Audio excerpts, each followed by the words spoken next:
out with the crowd. Oh, buy me some peanuts and cracker jack.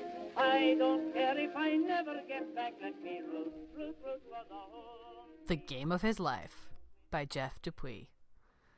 The outfield grass glows green in the afternoon sun, as though it's spray-painted that color. The white chalk of the baselines is so bright, so pure, it's easy to believe that it was sprinkled down from heaven. This is Sammy Sandoval's time. His whole life plays out here. The bleachers are full.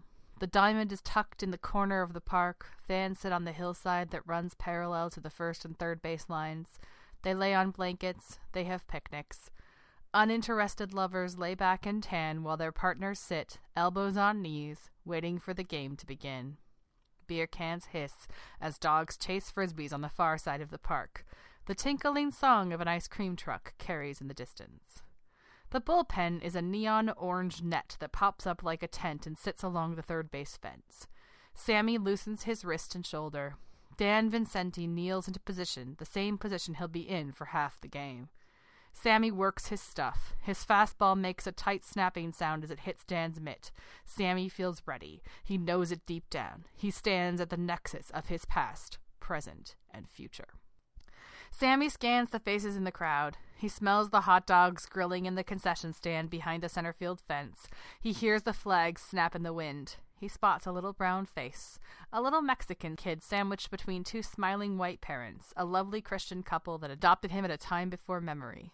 The little kid is Sammy, a Sammy of 13 years earlier, watching his home team and dreaming of a career that launches in this park and catapults him all the way to the bigs. Dan whistles the way you whistle to your dog when he's lingering too long after fetching a stick. Sammy focuses and adjusts his grip. He has the ball hidden in his glove, keeping his chosen grip secret until the very last second. He feels the eyes of his family, of his younger self, watching him. He throws his circle changeup. Dan pulls his mitt across his body, flicks his wrist, and picks the ball out of the air just in front of his left knee. On the mound, Sammy feels like a king.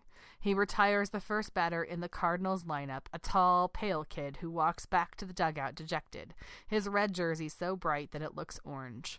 Sammy watches Dan's fingers as he flicks them out between his legs, signaling for the next pitch. Sammy throws a fastball and can hear the bat cut through the air. Bing! Whiffer! A fan cries out after the ball is safely tucked away in Dan's mitt. Attaboy! Another man calls from the bleachers. The man claps his thick, tanned hands together. The glare off his World Series ring is visible even from the pitcher's mound. He's wearing a white golf shirt, a gold cross just below his collarbone. His black hair is cut short and is thick and shiny. Next to him is a beautiful blonde woman, her hands wrapped around his biceps. When she claps, the thick arm is between her wrists and her hands don't make any sound. She was a fitness model and actress well into her 40s. Now she volunteers for a half-dozen charities in Sarasota where she and her husband have retired. Every year they leave Florida and come back to her husband's hometown to watch the home opener of the semi-pro team that gave him his start. Sammy recognizes the man. Sure, he's older, heavier, but Sammy knows it's him. Sunglasses hide his eyes, but it's gotta be him. His wife cheers Sammy on, and he is touched by the kindness of her face. It softens the blow. Sammy knew that he and Monica wouldn't last. They'd been together since sophomore year, but she was moving east for college at the end of the summer, and Sammy was staying in state. They talked about how to make it work. She cried on the phone late into the night. He cried too. They made promises to each other that they couldn't possibly keep. His grip loosens on the ball a split second too soon, and the ball flies wild and slow. The compact Cardinals second baseman swings low and hits a grounder that skips past Sammy and rolls a few inches to the left of the first baseman's glove. Dan tosses Sammy another ball. He looks down at it, turns it over in his hand. "Go get him," the man calls out. "You can do it," the little boy sandwiched between his mom and dad yells. Sammy tightens the muscles in his jaw. He nods at Dan's call. He takes the rocker step and winds up. Bone chips in his elbow will derail Sammy's plans to go to the Collegiate World Series next year. Surgery and recovery time will put Sammy's dreams on hold. Monica will move on, staying out east to pursue her master's degree. They will stay friends, and she'll call him every Christmas. Sammy retires 2 more batters, stranding that runner on first. This movement of uniformed men will become frequent in Sammy's life. It'll feel like he's bowling, knocking pins down only to have them replaced in the next frame. There will be the things Sammy forgets on his way to the World Series, endless summers in the Midwest League, smokestacks scattering toxins over blue-collar towns, the girl he'll meet playing winter ball in the Dominican whose English is as broken as his Spanish. But he'll never forget snagging a line drive out of the air on the third inning of this home opener, a moment perfectly captured by the photographer from the local paper. It's a moment frozen as though in amber that Sammy relives while watching the game from the stands, his wife squeezing his arm gently. I don't care if I never get back at the root for the whole. He may say, don't win, it's a shame. For it's 1, 2, 3, crack, you're out at the old ball game.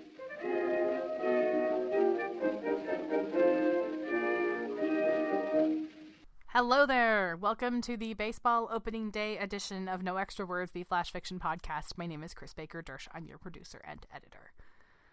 This is a literature show, and so you might be wondering why I wanted to do a baseball episode. And there's a lot of reasons, but what really comes to mind is I always tell people that baseball is played in poetry while other sports are played in prose. And you're going to hear a little bit of both today. There's poetry and prose coming, but this is a really literary game. If you ever wonder whether or not that's true, listen to a baseball fan talk about the grass. It even appears in Jeff Dupuis' story that we opened up with. When baseball fans describe their stadiums, they talk about beauty.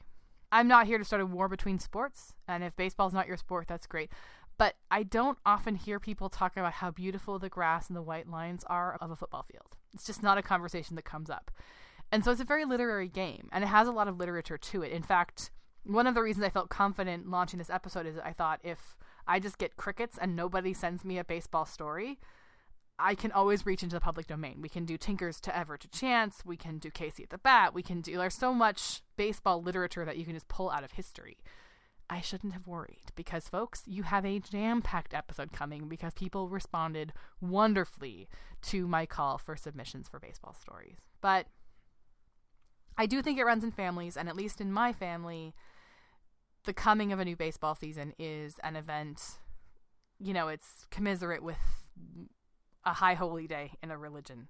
There's a great scene in a book, there's a baseball book that's really raunchy and actually kind of dumb that's called Squeeze Play about a female reporter covering a fictional Washington senator's team. It's actually hilarious, out of print. But at any rate, she's Jewish, this writer, and there's a scene where she describes listening to baseball on her earphones when she's sitting in high holy days in the synagogue with her grandmother and talking about how this religion of baseball and this religion of Judaism are things that she grew up surrounded by. And I think regardless of your religion or regardless of your family culture, real baseball fans could understand that it feels like something as deep in your family as your religion, your language, or culture.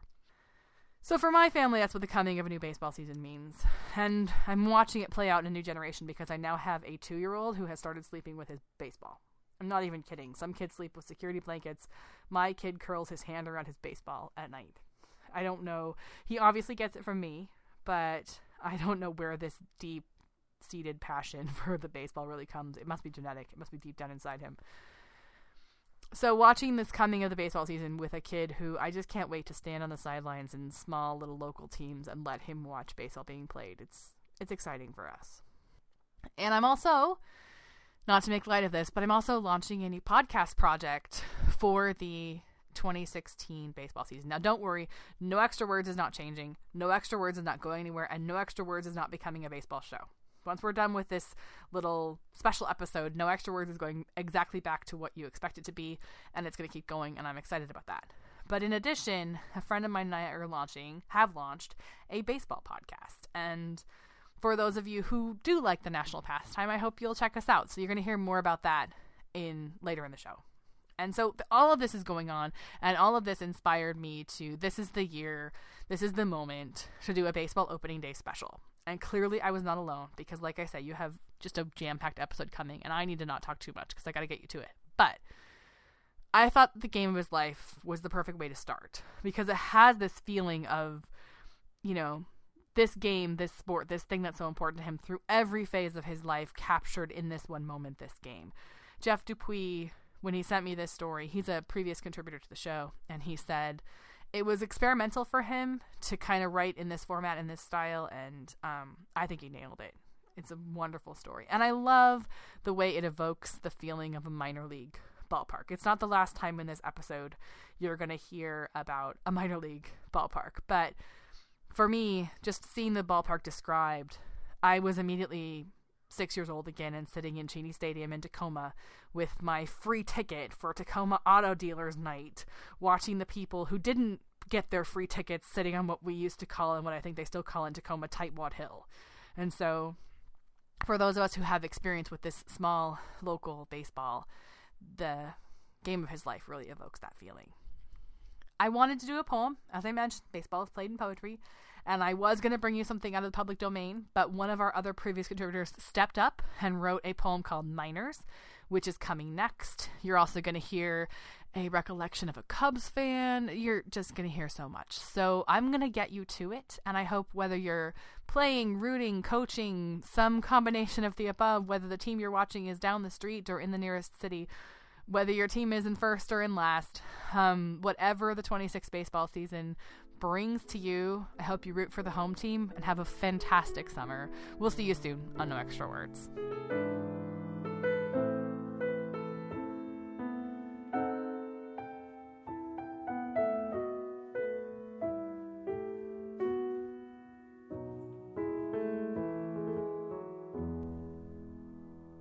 Miners by Francis Di Clementi. Toledo in July, a Mud Hens game. Big league dreamers with names like Bubba, Fausto, and Tyler toil away in the minors, hustling for the scouts perched behind home plate, diving for line drives and sliding head first, with egos in check and mouths full of dirt. Pillars of artificial light frame the setting sun, and from beyond the azure sky, the ghosts of washed-up utility infielders and middle relief pitchers pull for these hard-luck AAA players. They want to scream so loud, take heed, savor it now, for this is the best you will ever be. But they're under orders to keep their mouths shut, and can only blow a home run foul every once in a while.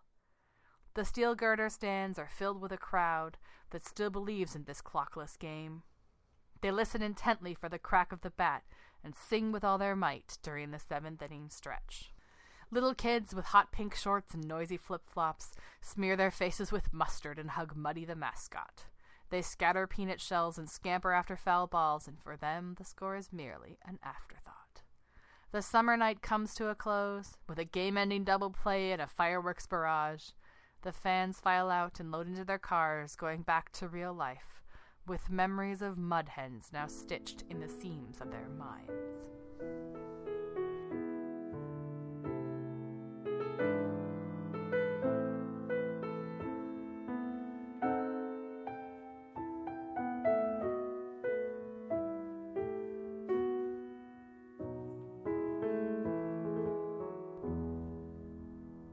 "1969 All Over Again" by Angela Lombardo. "It's 1969 all over again," was Janet's best friend Amy's anguished cry that only a Cub fan could know. It was October 2015, and the Cubs had done it again. The ghosts of the Bartman Ball of 2003 and the collapses of 1984 and 1969 loomed heavily in Janet's memory, but Janet knew she would always be a Cub fan. It all started in the 1960s. All the kids in the neighborhood liked going to the prairie. That's what the large, undeveloped lot at the end of the dead-end block was called. The area was a weed-filled group of hills and valleys with a tiny swamp plunk in the middle. Janet, Amy, and their other friend Billy would catch small toads and keep them as pets. But the biggest catch of all was Billy's green frog. Cubs fever had swept the neighborhood, and all the children were fans. And there was no other player in the world like Ernie Banks. So Billy named his beloved frog Ernie. But one summer day, Ernie jumped away, breaking Billy's heart, thought never to be seen again. The following spring, Billy's dad was digging up some frozen ground in the garden. There he found a slumbering Ernie, still alive and ready to be Billy's pride and joy again. It was fun making banners that said, "Go Cubs," in preparation for that fateful day. Amy's mom drove all the kids in her gigantic Ford to Wrigley Field, where they waited in line to purchase tickets that cost less than $3. But even a player like Ernie Banks couldn't save the Cubs against the Mets pitching that year, and somehow their hopes for a series win fizzled like a dried-up leaf in the hot August sun. The full impact didn't affect the 10-year-old Janet and Amy as much as the fact that they couldn't keep using their banners anymore. Go Cubs was put in baseball mothballs. Joy swirled around the city of Chicago in 2003. The Cubs had captivated Janet and Amy again. All eyes were on Wrigley. The baseball world was the Cubs' oyster until the foul ball. A pall fell over the windy city. Disappointment lingered for Janet until 2015. The young sleeper of a team re-energized Janet and Amy's love for baseball once more with a great season. Go Cubs was reborn, and the hopes for a movie prophecy fulfilled. But the Mets pitching once again made sure that the elusive pennant dream jumped away from the longtime friends, just like Ernie the Frog did long ago. But Janet knew she would always be a Cub fan because there was always spring and a chance to find Ernie again.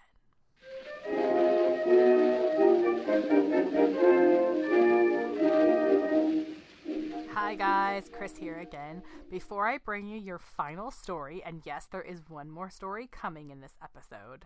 Remember before when I told you about my new podcast project? Well, I love that we have a woman's voice in this episode in Angela Lombardo's story, because my new podcast is all about women in baseball.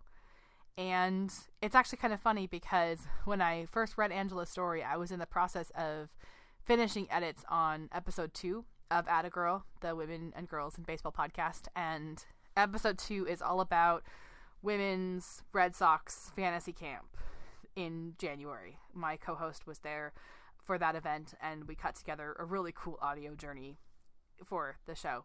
And it was just clips and clips and clips of different audio from camp that I was putting together. And there's one that I had actually titled like we did in 67, which was the experience of Red Sox fans, because this is Red Sox fantasy camp in 1967. And then reading Angela Lombardo's story about it being like 1969, it was so the way baseball fans speak. So, like I said, you have one more story coming, but before we do, I'd like to bring you this tiny sneak peek and preview of Atta Girl, the Women and Girls in Baseball podcast, now available in iTunes and your favorite podcast app. Nobody talks about all the good things that also happen and the good experiences they have.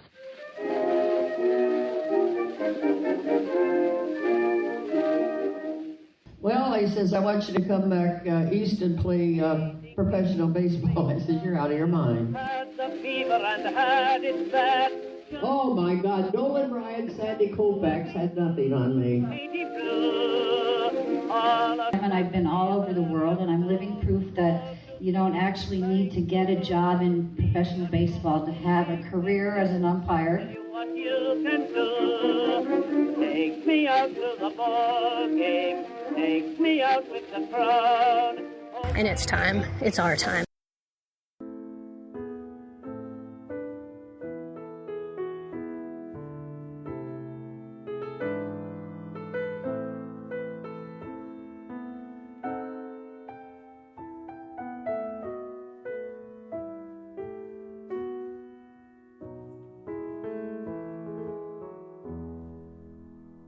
Spring Tryouts by Eddie Snipes.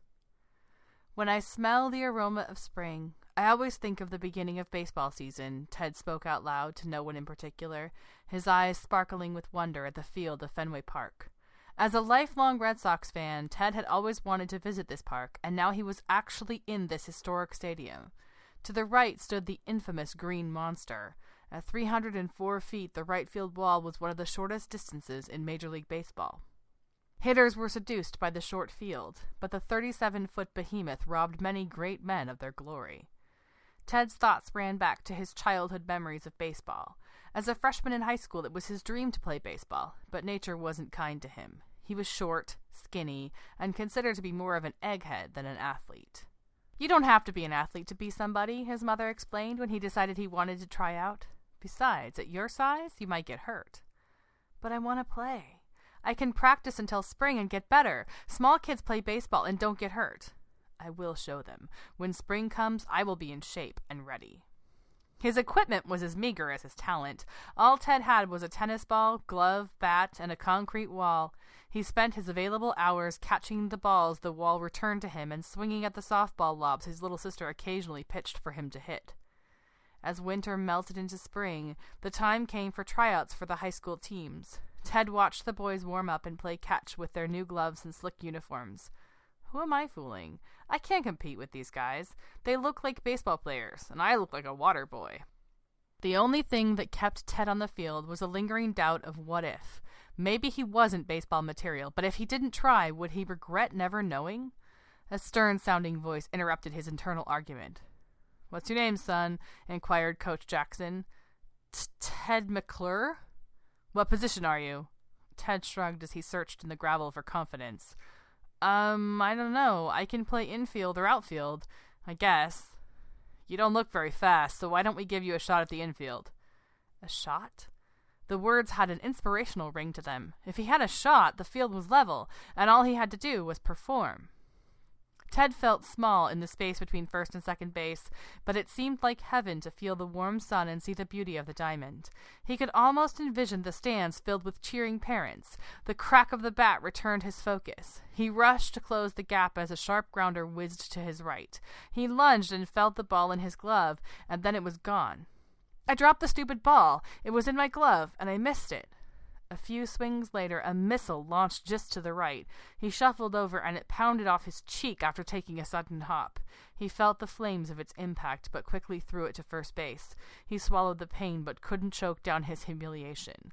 Ted caught a few easy ones, but missed more than he fielded. "I keep getting so close, but they just won't stay in my glove." Ted had 2 at-bats. His first hit popped up, and he rounded first base, hustling toward second, hoping the ball would somehow find the ground. His disappointment rang with the pop of a glove. On his second at-bat, he made good contact, and the ball smoked between the shortstop and the third baseman. Ted saw the shortstop make a lunging grab. It would take a perfect throw from his knee, so Ted turned on the afterburners. Just as his foot was about to hit the bag, his hopes burst with the loud clap of the first baseman's glove. "If I could have just gotten one hit, maybe someone would notice." Ted walked off the field with as much dignity as he could muster. He tried to guard his face from hinting at his anguish. "That's it. Everyone was right. I have no talent, and I'm not meant for baseball." At the end of tryouts, the coaches made their picks. Coach Johnson approached Ted.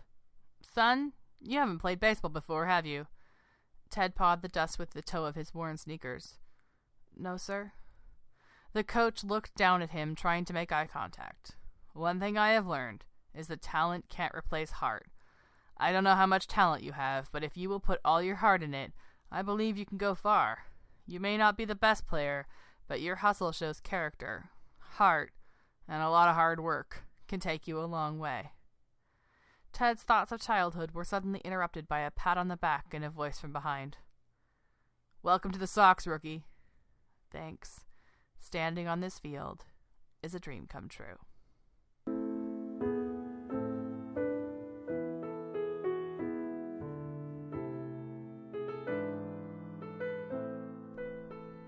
We hope you've enjoyed this special baseball edition of No Extra Words, the Flash Fiction podcast. Subscribe in iTunes or your favorite podcast app to hear all of our episodes, including a brand new one coming this week, officially launching our celebration of National Poetry Month.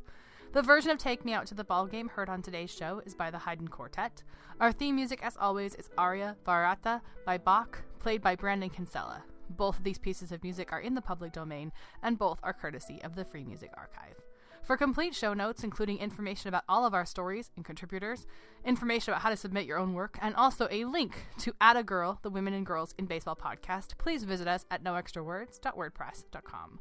As always, the best support you can give the show is to recommend us to your family and friends. See you next time, and we'll definitely see you out on the baseball field.